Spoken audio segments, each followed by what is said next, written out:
Okay, so this is the video that I told you I would do.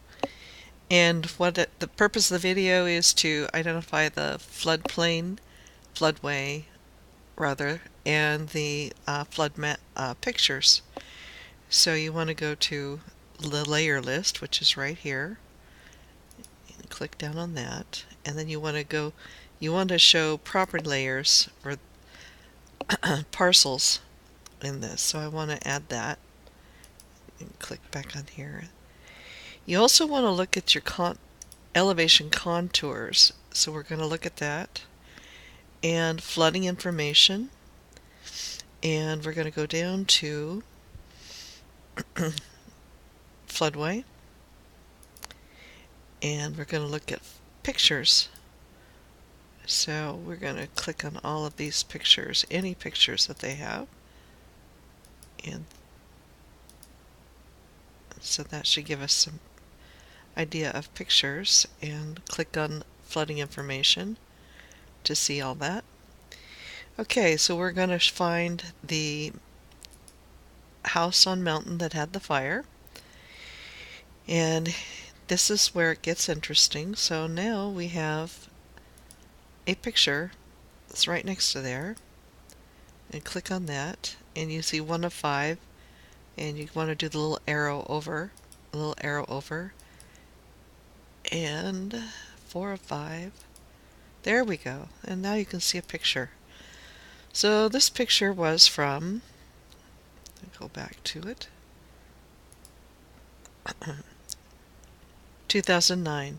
Okay, so this is the picture of 2009,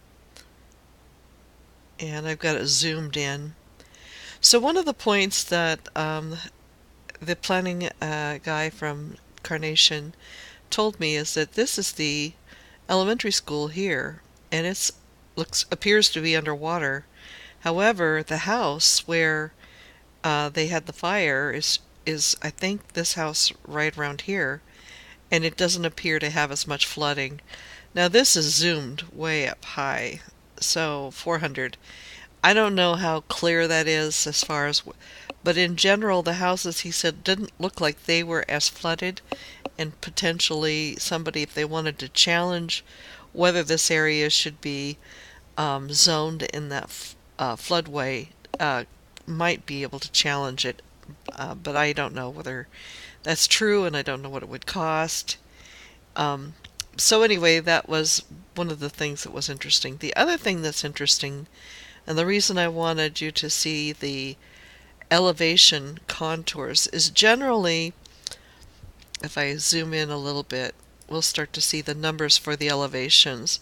So generally 420 is where there appears to be things are in the floodway, and it kind of follows that contour.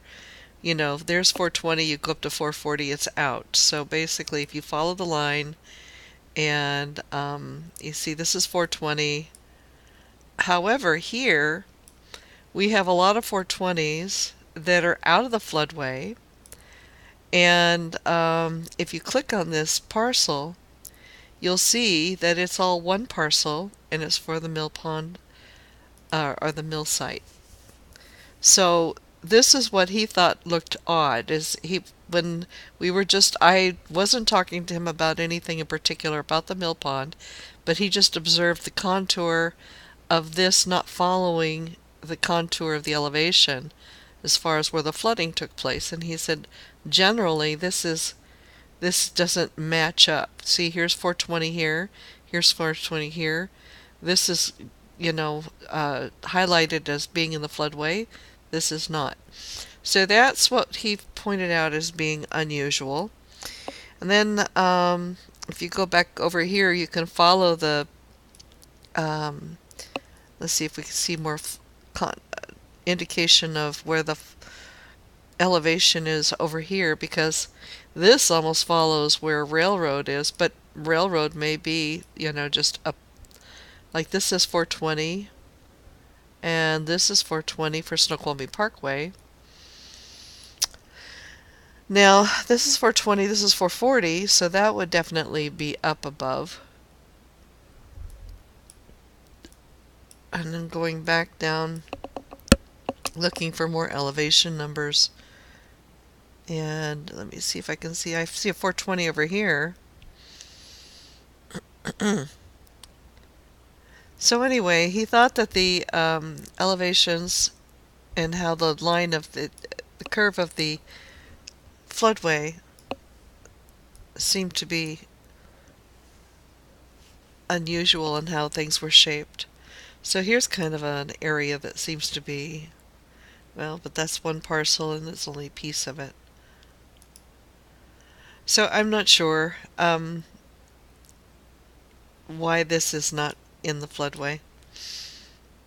I'm going to go on the other side, see if there's anything unusual there. And here, this is the,